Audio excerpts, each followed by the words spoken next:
जागो मन हरि नाम लो, त्यागो मोह अज्ञान, उत्पन्ना एकादशी दे मुक्ति सम्मान। विष्णु पूजा जो करे, निर्मल हो मन प्राण, उत्पन्ना एकादशी तिथि दे मोक्ष का दान।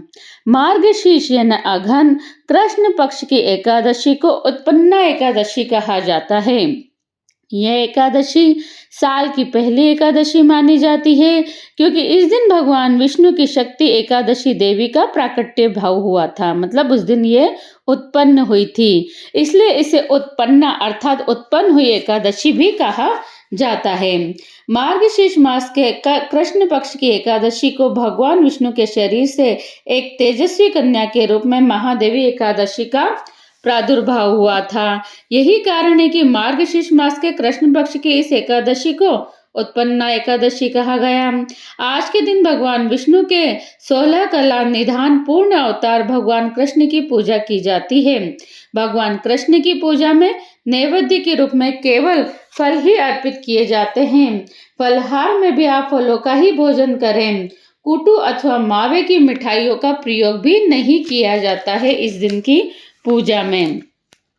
नैमिषारण्य तीर्थ में पुराण कथाओं को सुनने और धर्म के मर्म को जानने के इच्छुक 88,000 ऋषि मुनियों ने सूत जी से कहा, हे ऋषियों, द्वापर युग में धर्मराज युधिष्ठिर ने भगवान श्री कृष्ण से पूछा कि हे प्रभु, कृपा करके एकादशी के व्रतों की विधि, उनके महत्व तथा उनसे प्राप्त होने वाले फलों के बारे में विस्तार पूर्वक कुछ बतलाइए। हे देव की नंदन, एकादशी के व्रत में किस देवता का पूजन किस प्रकार करना चाहिए तथा कौन कौन से कार्य करने तथा कौन कौन से कार्य नहीं करने चाहिए, इसके बारे में मुझे स्पष्ट रूप से बतलाने की कृपा करें। इससे हमारा और भविष्य में आगे आने वाली पीढ़ियों का कल्याण होगा। अतः आप इस बारे में हमें पूर्ण जानकारी देने की कृपा करें। युधिष्ठिर के इस प्रश्नों के सुनकर मंद मंद मुस्कुराते हुए भगवान श्री कृष्ण ने कहा, हे युधिष्ठिर, तुम्हारा प्रश्न अत्यंत उत्तम और लोकोपकारी है, अतः ध्यान से मेरी बातों को सुनो। शास्त्रों के अनुसार हेमंत ऋतु में मार्गशीर्ष अर्थात अघन मास के शुक्ल पक्ष की एकादशी अर्थात 11 तिथि को एकादशी का जन्म हुआ था। यही कारण है कि इस उत्पन्ना एकादशी से ही प्रारंभ किया जाता है। मतलब आप जब भी चाहते हो कि एकादशी का व्रत हम साल भर का ले या एकादशी हमारे जीवन में स्टार्ट करें, तो इसी एकादशी यानी उत्पन्ना एकादशी से इस व्रत का आरंभ किया जाता है। महान कल्याणकारी देवी एकादशी के जन्म की कथा सुनाने से पहले मैं तुम्हें इन व्रतों का विधान बतलाता हूँ, उसे ध्यानपूर्वक सुनो और फिर प्रत्येक एकादशी के व्रत में इस विधान का पालन तुम जरूर करो। भगवान श्री कृष्ण आगे बोले, हे कुंती पुत्र, एकादशियों के व्रत में अन्न खाने का पूरी तरह निषेध है। अतः दशमी को साय भोजन करने के बाद मुख और दांतों को दातुन आदि से भली प्रकार साफ कर ले, जिससे दांतों में किसी प्रकार का अन्न फंसा न हो। रात्रि में कुछ भी खाना पीना नहीं चाहिए और अधिक बोलना तथा स्त्री प्रसंग भी वर्जित है। एकादशी को प्रातःकाल 4 बजे उठकर सर्वप्रथम व्रत का संकल्प लें। संकल्प वाक्य इस प्रकार लें, संवत का नाम, जो वार हो उसका नाम, जो गोत्र हो उसका नाम, अपने नाम का उच्चारण करने के पश्चात ब्राह्मण को शर्मा अहम, क्षत्रियो को वर्मा अहम, वैश्य को गुप्ता अहम और शूद्र को दासो अहम करना चाहिए। इसके पश्चात शौच आदि से निवृत्त होकर नदी, तालाब, बावड़ी अथवा कुएं पे जाकर इस मंत्र का यानी भगवान को स्मरण करते हुए किसी भी मंत्र का जाप करते हुए अपने शरीर पे मिट्टी अथवा राख लगानी चाहिए। मंत्र में आप भगवान का नाम ले सकते हैं, जैसे ओम नमः नारायणाय, ओम नमः भगवते वासुदेवाय का जाप करते हुए आप स्नान करिए। तत्पश्चात व्रत करने वाला नित्य क्रियाओं से निवृत्त होकर स्नान करे। यह एकादशी का पवित्र व्रत चोर, पाखंडी, परनामी, गामी, निंदक, मिथ्याभाषी और किसी भी पाप करने वाले पुरुष व स्त्री को नहीं करना चाहिए और न ही एकादशी व्रत करने वालों को ऊपर बताए दुर्गुणों वाले व्यक्तियों से बात ही करनी चाहिए। यदि भूल से ऐसे लोगों से वार्तालाप हो भी जाए तो प्रायश्चित के रूप में भगवान सूर्यदेव के दर्शन करने से यह पाप दूर हो जाता है। स्नानोपरांत धूप, दीप, नैवेद्य आदि 16 वस्तुओं से श्री विष्णु भगवान का पूजन करें और रात्रि को दीप दान करें। यह श्रेष्ठ कर्म सच्चे हृदय से भक्ति तथा श्रद्धा से युक्त होकर करना चाहिए। रात्रि में सोना तथा स्त्री प्रसंग करना वर्जित है। एकादशी के समस्त रात्रि भजन, कीर्तन, मनन, सत्संग आदि करना चाहिए। पहले कभी जाने या अनजाने में जो पाप हुए हैं उनके लिए प्रभु से क्षमा प्रार्थना करनी चाहिए। गुणी और धर्मात्मा स्त्री पुरुषों को चाहिए कि कृष्ण पक्ष तथा शुक्ल पक्ष दोनों ही पक्षों की एकादशियों को समान समझें।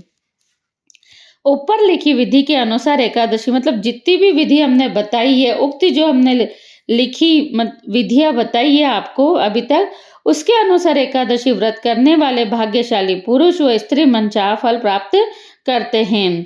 शंखोधार तीर्थ में स्नान करने के पश्चात श्री भगवान विष्णु के दर्शन करने से जो फल प्राप्त होता है वह एकादशी व्रत के 16वें भाग के भी समान नहीं है, ऐसा शास्त्रों का मत है। व्यक्ति पात के दिन दान करने से लाख और संक्रांति के दान करने के पुण्य से 4 लाख गुना पुण्य फल एकादशी व्रत करने से प्राप्त होता है।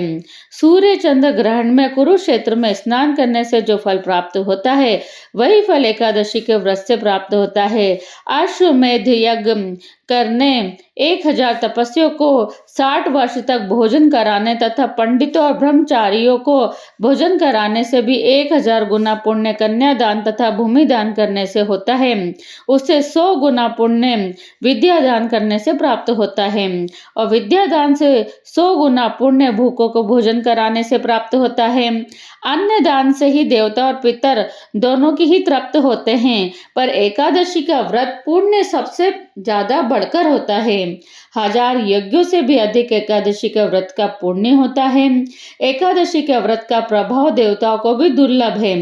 रात्रि को जो प्राणी भोजन करते हैं उन एकादशी का व्रत का आधा फल प्राप्त होता है तथा दिन में एक बार भोजन करने वालों को उसका भी आधा फल प्राप्त होता है, परंतु निर्जल व्रत रखने वालों को जो पुण्य फल प्राप्त होता है उसका वर्णन करने में देवता भी असमर्थ हैं।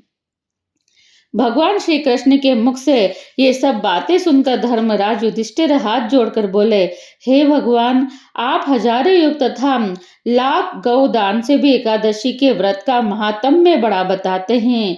सो प्रभु अब ये भी बताने की कृपा करें कि यह तिथि सब तिथियों में उत्तम क्यों मानी जाती है, इसको जानने की मेरी बड़ी अभिलाषा है। युधिष्ठिर की बात सुनकर भगवान श्री कृष्ण बोले, हे युधिष्ठिर, सतयुग में मूर नामक एक भयंकर दैत्य था। वो बड़ा बलशाली और भयानक था। उस भयानक और प्रचंड शक्तिशाली दैत्य ने इंद्र, आदित्य, वसु, वायु, अग्नि आदि का समस्त देवताओं को पराजित करके स्वर्ग से भगा दिया।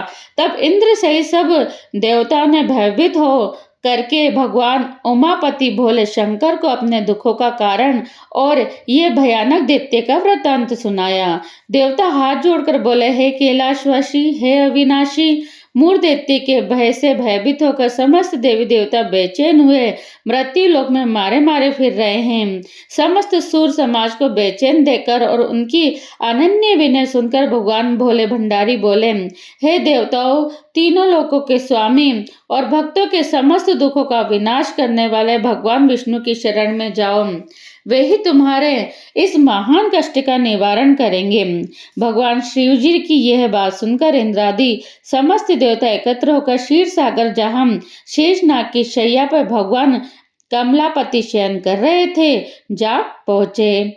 वहां पहुंचकर भगवान विष्णु को सोते देखकर सभी देवता हाथ जोड़कर नतमस्तक होकर स्तुति और विनती करने लगे। देवताओं ने कहा, हे शंख चक्र गदा पद्म तथा वन मालाओं से अलंकृत देवादिदेव के देवताओं द्वारा स्तुति करने योग्य आपको कोटान कोट प्रणाम है। हे सूर नर मुनि जन की रक्षा करने वाले महाप्रभु, आपको बारंबार नमस्कार है। हे दया के धाम प्रभु, आप हमारी रक्षा कीजिए। दैत्यों से भयभीत होकर हम आपकी शरण में आए हैं। आप इस समस्त ब्रह्मांड के कर्ता धर्ता और माता पिता हैं। आप ही उत्पत्ति और पालन करता है तथा संहार करने वाले और सबको शांति प्रदान करने वाले हैं। आकाश और पाताल भी आप ही हैं। आप ही हम सबके पितामह, सूर्य चंद्र अग्नि वायु ब्रह्मा हव्य कव्य मंत्र तंत्र यज्ञमान यज्ञ कर्म कर्ता और भोक्ता भी आप ही हैं। आप सर्वव्यापक हैं। आपके अतिरिक्त चर अचर कुछ भी नहीं है। हे महाप्रभु, दैत्य मुर ने हमें पराजित करके स्वर्ग से भगा दिया। हम सब देवता इधर उधर मारे मारे फिर रहे हैं। सो हे मधुसूदन, आप उन दैत्यों से हम सबकी रक्षा कीजिए प्रभु, रक्षा कीजिए। देवताओं की यह विनती सुनकर भगवान कमलापति बोले, हे सुरोम, ऐसा मायावी दैत्य कौन है? उसमें ऐसा कितना बल है?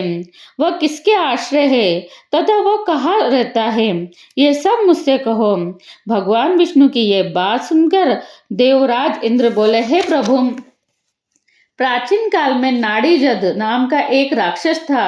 उसी का पुत्र महाबलशाली महापराक्रमी और विश्व विख्यात मुर नाम का दैत्य है। ये चंद्रावती नामक नगरी में रहता है। उस महाअसुर ने समस्त देवताओं को स्वर्ग से निकाल करके अपना अधिकार कर लिया है। वह स्वयं इंद्र अग्नि वरुण कुबेर यम वायु ईश चंद्रमा ने ऋषि आदि सबके स्थान पर अपना आधिपत्य जमाकर और स्वयं सूर्य बनकर प्रकाश करता है।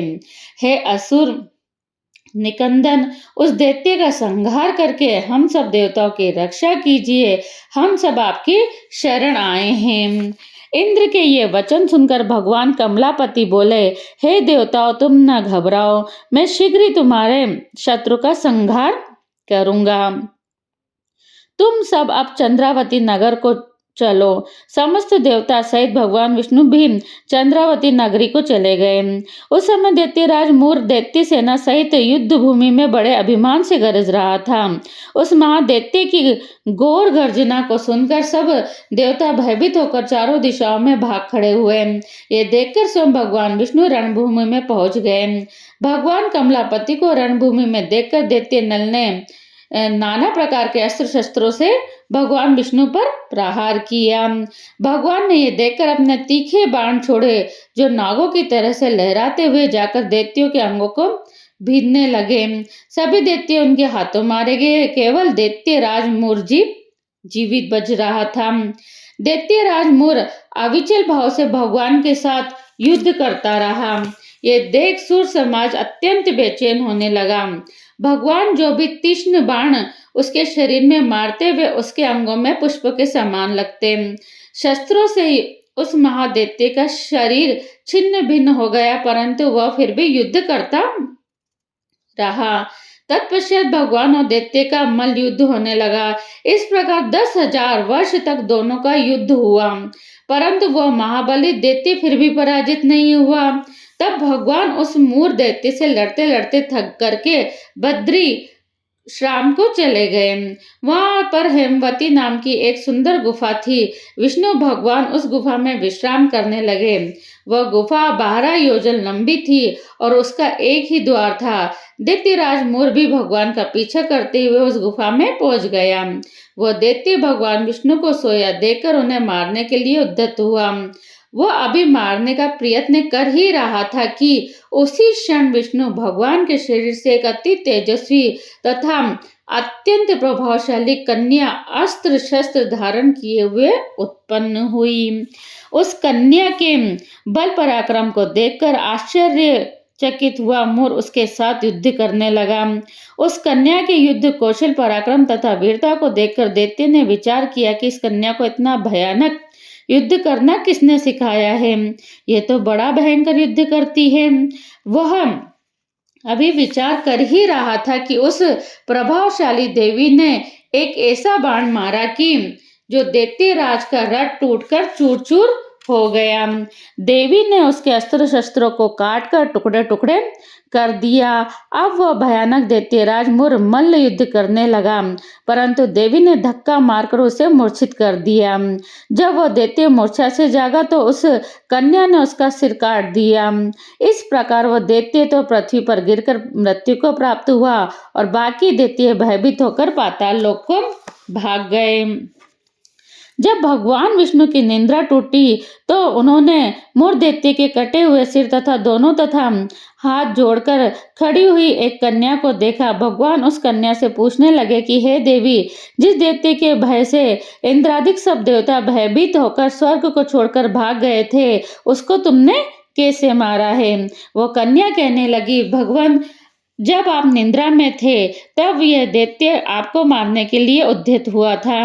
उस समय आपके शरीर से उत्पन्न होकर मैंने इस दैत्य का वध कर दिया। ये सुनकर भगवान बोले, हे देवी, तुमने इस दैत्य को मारकर देवताओं का महान उपकार किया है, अतः तुम इच्छानुसार वर मांगो। तब वो देवी बोली, भगवान, यदि आप मुझको वरदान देना ही चाहते हैं तो ये दीजिए कि जो मेरा व्रत करे उसके सब पाप नष्ट हो जाएं और वह अंत में मोक्ष को प्राप्त हो और अंत में वह बैकुंठ धाम में आपके समीप ही आ जाए। इस तरह का आप मुझे वर दीजिए।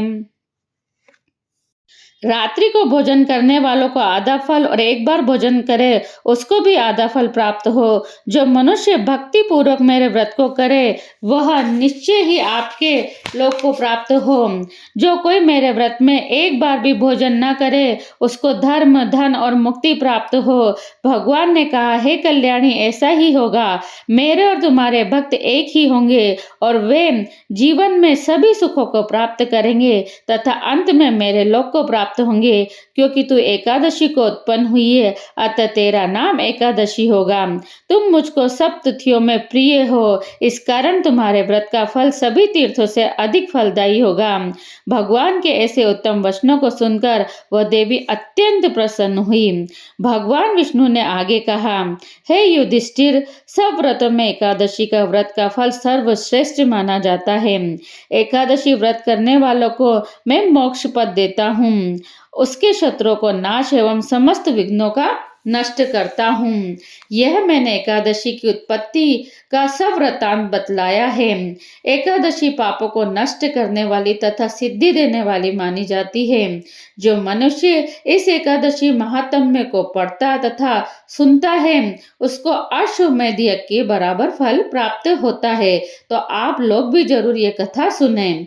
वह करोड़ों वर्ष तक विष्णु लोक में वास करता है और वहां भी उसका पूजन होता है। जो मनुष्य एकादशी महात्म्य के चौथाई भाग को पढ़ता है उसके सभी पाप नष्ट हो जाते हैं। वैष्णव धर्म के समान अन्य कोई धर्म नहीं और एकादशी व्रत के समान दूसरा कोई व्रत नहीं। तो आप लोग भी इस एकादशी से, उत्पन्ना एकादशी से जरूर एकादशी व्रत करना प्रारंभ करिए। यदि आप व्रत नहीं कर सकते हैं तो आप कथा भी करेंगे तो आपको पुण्य की प्राप्ति जरूर होगी। एकादशी व्रत कीजिए, स्नेह भक्ति मंदार, सफल हो जीवन यात्रा, कटे भवसागर पार। तो आप भी ये व्रत जरूर कीजिए और बाद में एकादशी के बाद आप पारण भी नियम अनुसार कीजिए। एकादशी व्रत का पारण यानी व्रत तोड़ना बहुत ही महत्वपूर्ण माना जाता है। यदि सही तरीके से अपन पारण करेंगे तभी एकादशी व्रत पुण्य माना जाता है। पारण द्वादशी की तिथि को किया जाता है, यानी एकादशी के अगले दिन सूर्योदय के बाद जब द्वादशी तिथि विद्यमान हो तभी पारण किया जाता है। पारण के दिन स्नान करें, भगवान को पुष्प, फूल, धूप, दीप, तुलसी पत्र जरूर चढ़ाइए और भोजन में पहले तुलसी पत्र या जल ग्रहण कीजिए। उसके बाद ही आप सात्विक भोजन कीजिए द्वादशी के दिन यानी पारण के दिन, तभी ये पारण पूरा माना जाता है। और दान में आप ब्राह्मण या जरूरतमंद को दान कीजिए। दान में आप सीधा दान भी कर सकते हैं, जो कि आप मंदिर में जाके 2 जनों का खाने का जो कच्चा सामान होता है वो आप दान कर सकते हैं, वो भी महादान माना जाता है। यदि आपको ये वीडियो पसंद आई हो तो वीडियो को लाइक कीजिए, शेयर कीजिए और चैनल पे नए हों तो चैनल को सब्सक्राइब करना ना भूलिए, क्योंकि हम 12 महीने की 24/11 की कथाएं समय समय तक आप लोगों तक पहुंचाते रहेंगे। तो आप सभी को उत्पन्ना एकादशी की हार्दिक शुभकामनाएं।